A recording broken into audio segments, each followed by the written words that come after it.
Hello दोस्तों। मैं आपका फिर से स्वागत करता हूं आपके अपने यूट्यूब चैनल पे दोस्तों, शिशिर यूट्यूब वाला पे दोस्तों।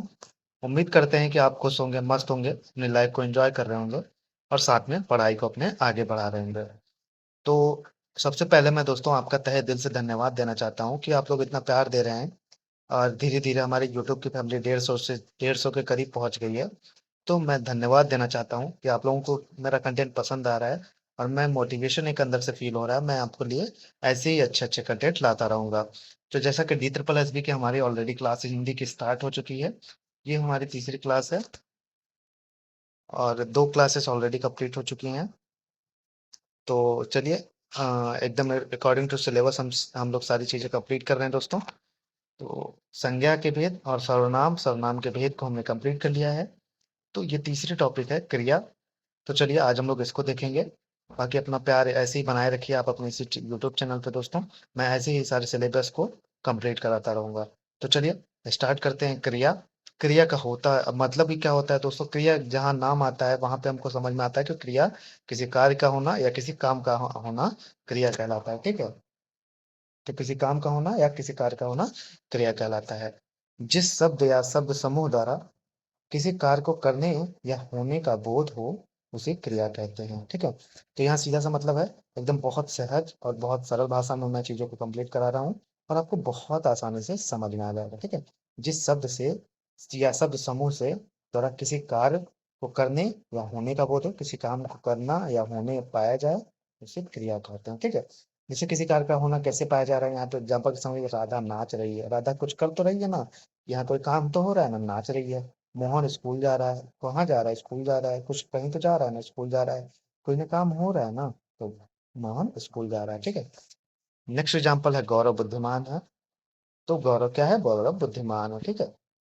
सीता पढ़ रही है, यहाँ पढ़ने का काम पाया जा रहा है। गीता खेल रही है, यहाँ खेलने का काम पाया जा रहा है दोस्तों। ऐसे ही अजय हंस रहा है, तो यहाँ हंसने का काम पाया जा रहा है। तो ये सब हंसना, खेलना, पढ़ना, बुद्धिमान, स्कूल जाना, तो ये सब क्या है? ये सब क्रिया है। ठीक है। तो बहुत सरल भाषा में मैं आपको चीजें कंप्लीट कराऊंगा, शायद ही आपको ऐसा कहीं देखने को मिले। मतलब बहुत सहज भाषा में जिसको कह सकते हैं, एकदम सिंपल चीजों को बिना घुमाए बिना कुछ किए आसान भाषा में चीजों को कंप्लीट करा देना। ठीक है। तो चलिए अब कर्म क्रिया के भेद पे देखते हैं दोस्तों। पहला है कर्म के आधार पर क्रिया के भेद। तो कर्म के आधार पर दोस्तों क्रिया के दो भेद होते हैं, एक होती है अकर्मक क्रिया, एक होती है सकर्मक क्रिया। ठीक है। कर्म के आधार पर क्रिया के कितने भेद होते हैं?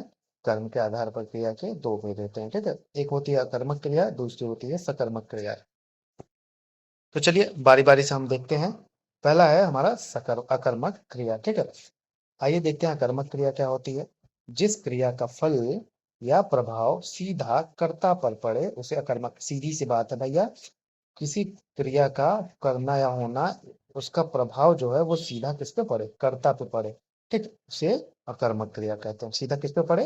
किसी भी क्रिया का फल या प्रभाव सीधा कर्ता पर पड़े उसे अकर्मक क्रिया कहते हैं। ठीक है दोस्तों। देखिए इतनी सरल भाषा में मैंने चीजों को बता दिया बिना घुमाए। जैसे आइए देखते हैं। सांप रेंगता है। ठीक है। तो यहाँ पर किस पे कर्ता कर्ता कौन है यहाँ पे? सांप तो संज्ञा हो गया। ठीक है। तो रेंगता है, तो रेंगता का इफेक्ट किस पे पड़ रहा है? सांप पे पड़ रहा है। ठीक है। तो ऐसे रेलगाड़ी चलती है, सीता पड़ रही है। ठीक है। इसमें कर्मक क्रिया है। ऐसे ही दूसरा है हमारा सकर्मक क्रिया। आइए सकर्मक क्रिया को देखते हैं। जिन क्रियाओं का फल कर्ता को छोड़कर कर्म पर पड़ता है, मतलब इसमें क्या है? उसमें कर्ता पर प्रभाव पड़ता है। इसमें किस में पड़ता है? कर्ता को छोड़ के कर्म पे पड़ता है, कर्म है। ठीक है। उसे सकर्मक क्रिया कहते हैं। ऐसी क्रियाओं में क्या लिखा हुआ है यहाँ पे? ऐसी क्रियाओं में कर्म का होना आवश्यक होता है, मतलब कर्म जरूर ही होगा। ठीक है। अकर्म सकर्मक क्रिया में कर्म जरूर ही होगा। जैसे मैं लेख लिखता हूँ, यहाँ पे कर्म हो ही रहा है ना, लेख का कर्म हो रहा है ना। ठीक है। लिखता हूँ का फर्क पड़ रहा है लेख पे। मोहन मिठाई खाता है, तो यहाँ कर्म हो रहा है। मोहन मिठाई। ठीक है। अंतरा फूलों का रस पीता है। ठीक है। भंवरा फूलों का रस पीता है, फूलों का रस पी रहा है। ठीक है। ये यहाँ पे कर्मक क्रिया हो गई। पक्षी आकाश में उड़ते हैं, तो यहाँ आकाश क्या हो गया? कर्मक क्रिया हो गई। ठीक है। तो आइए धातु देखते हैं। धातु क्रिया के मूल को रूप को धातु कहते हैं। धातु क्या होता है? क्रिया के मूल रूप को धातु कहते हैं। ठीक है, जैसे लिख, जैसे क्या होगा एग्जाम्पल देखिए, लिख, पढ़, खा, गा, जा, रो, सो। जैसे लिख में ना जोड़ दें तो लिखना हो जाएगा, पढ़ में ना जोड़ दें तो पढ़ना हो जाएगा, खा में ना जोड़ दें तो खाना हो जाएगा, गा में ना जोड़ दें तो गाना हो जाएगा, जा में ना जोड़ दें तो जाना हो जाएगा, रो में ना जोड़ दें तो रोना हो जाएगा। ठीक है, सो में प्लस ना जोड़ दें तो सोना हो जाएगा। ठीक, ऐसे ही हो जाएगा, इसको धातु कहते हैं। ठीक है, आइए द्विकर्मक क्रिया को देखते हैं। द्विकर्मक क्रिया क्या होती है हमारी? जिन क्रियाओं में दो कर्म होते हैं उन्हें द्विकर्मक क्रिया कहते हैं। ठीक है, जिसमें दो कर्म हो भैया, जिसमें क्या हो? दो कर्म हो, एकदम सरल भाषा में सीखिए। ठीक है, चीजों को, जिसमें दो क्रिया होती है उसे द्विकर्मक क्रिया कहते हैं। राम ने श्याम को पुस्तक दी। ठीक है, श्याम यहाँ पे कर्म क्या है? श्याम है, और पुस्तक भी कर्म है। ठीक है, राम ने श्याम को पुस्तक दी, और दी क्या है? क्रिया। ठीक है, राधा ने कृष्ण को रुपए दिए। कृष्ण क्या है और रुपए क्या है? यहाँ पे कर्म हो गए। ठीक है, एकदम सरल भाषा में चीजों को सीखे। ठीक है, यहाँ पे दो दो क्रिया है, द्विकर्मक क्रिया हो गई। ठीक है, दो कर्म है, तो दो कर्म है इसमें। ठीक है, आइए देखते हैं प्रयोग के आधार पर क्रिया के भेद। प्रयोग के आधार पर क्रिया के पांच भेद होते हैं। ठीक है दोस्तों, प्रयोग जो होता है उसके आधार पर हमारे क्रिया के कितने भेद होते हैं? प्रयोग के आधार पर हमारे पास पांच भेद होते हैं। ठीक है, क्रिया के। तो आइए बारी बारी से देखते हैं। पहला होता है सामान्य क्रिया, दूसरी होती है संयुक्त क्रिया, तीसरी होती है प्रेरणार्थक क्रिया, चौथी होती है नाम धातु क्रिया, और पांचवी होती है पूर्णकालिक क्रिया। ठीक है, पूर्णकालिक क्रिया। तो आइए बारी बारी से देखते हैं चीजों को। पहली है हमारी सामान्य क्रिया, जहां पर केवल एक क्रिया का प्रयोग होता है भाई। यहाँ का इसका ट्रिक क्या है? जहां पर एक क्रिया का प्रयोग होता है उसे सामान्य क्रिया कहते हैं। तो ये देख लीजिएगा, जहां पर एक क्रिया पाया जाए वहां सामान्य क्रिया होगी। ठीक है, जैसे एग्जांपल देखिए, एकदम मतलब बहुत अच्छे से समझ में आएगा आपको। वह नहाया, यहाँ पे एक क्रिया है ना, नहाना एक क्रिया हो रहा है। आप आए, यहाँ पे एक क्रिया हो गई ना, तो जहाँ पे एक क्रिया वहां सामान्य क्रिया। ठीक है, वहां सामान्य क्रिया हो जाएगी। चलिए दूसरी क्रिया को देखते हैं। बहुत प्यारे से, बहुत सरल भाषा में सीखेंगे हम लोग दोस्तों, चीजों को बिना घुमाए, एकदम आसान भाषा में चीजों को सीख लेंगे। ठीक है, दूसरी है संयुक्त क्रिया, जहां दो क्रियाओं का साथ साथ प्रयोग हो उसे संयुक्त क्रिया कहते हैं। मतलब जहां भी दो क्रियाएं साथ साथ प्रयोग हो उसे संयुक्त क्रिया कहते हैं। ठीक है, जैसे पूजा रामायण पढ़ने लगी, तो यहाँ पढ़ना, पढ़ने लगी, पढ़ने और लगी यहाँ पे साथ साथ हो रहा है ना, पढ़ने लगी, तो ये क्या हो गया? संयुक्त क्रिया। यहाँ दो क्रिया हो ना, पढ़ना एक क्रिया हो गया, लगी दो क्रिया हो गया, तो दोनों मिलके साथ एक प्रयोग हुए, तो इसको हम क्या कहेंगे? संयुक्त क्रिया। ठीक है, आइए नाम धातु की क्रिया देखते हैं। तीसरी नाम धातु की क्रिया। ठीक है, तीसरी क्रिया हमारी कौन सी है? नाम धातु की क्रिया, संज्ञा सर्वनाम तथा विशेषण से निर्मित क्रियाओं को नाम धातु क्रिया। जो भी क्रियाएं हैं जो संज्ञा से बने, सर्वनाम से, विशेषण से बने, उसको नाम धातु क्रिया कहते हैं। ठीक है,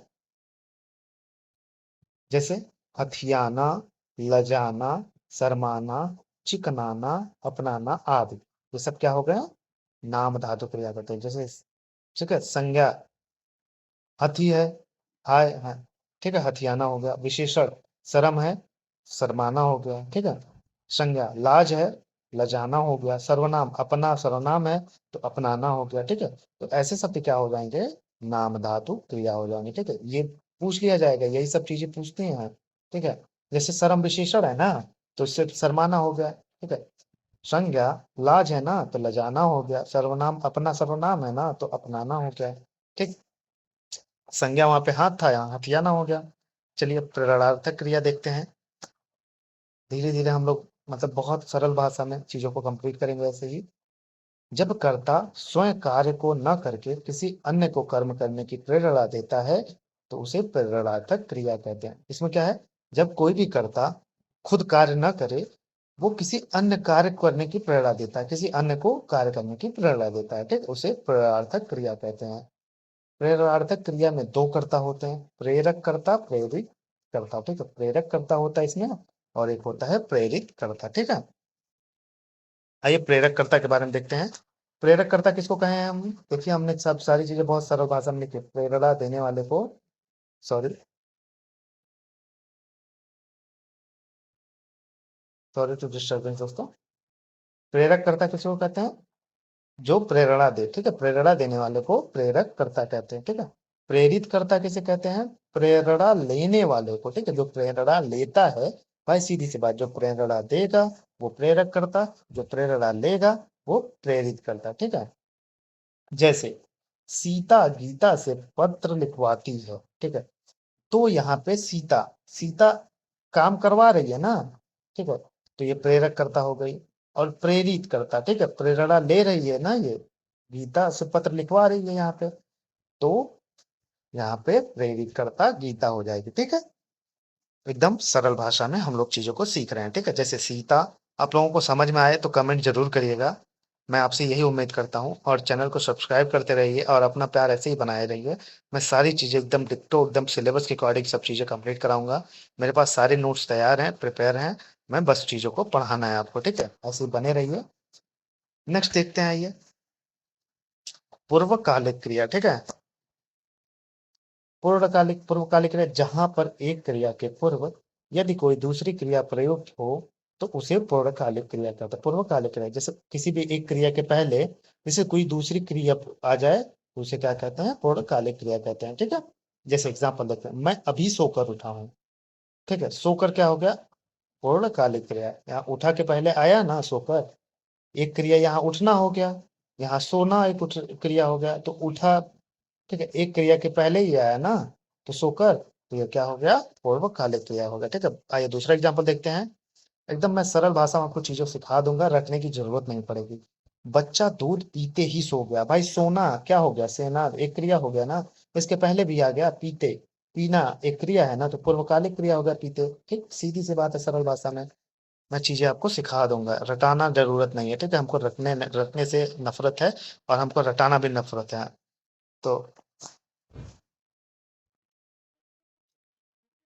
हेलो दोस्तों, तो ये हमारा लास्ट है अपूर्ण क्रिया।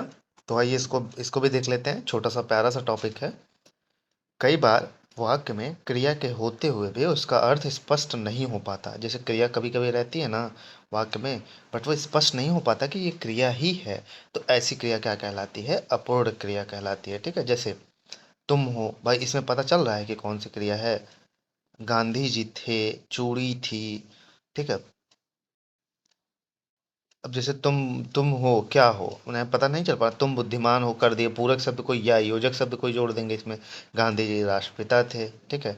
चूड़ी अच्छी थी, तो ये सब अपूर्ण योजन क्रिया हो जाएगी, ठीक है। तो एक छोटा सा प्यारा सा टॉपिक था हमारा। इसके बाद हम लोग दूसरी टॉपिक पढ़ेंगे, और आशा करते हैं कि आप ऐसे ही अपना प्यार बनाते रहेंगे दोस्तों, बनाए रखेंगे मेरे ऊपर। और आप लोग चैनल को सब्सक्राइब कर रहे हैं, बहुत एक मोटिवेशन फील हो रहा है, मुझे बहुत अच्छा लग रहा है। ऐसे ही आप अपना प्यार बनाए रखिए।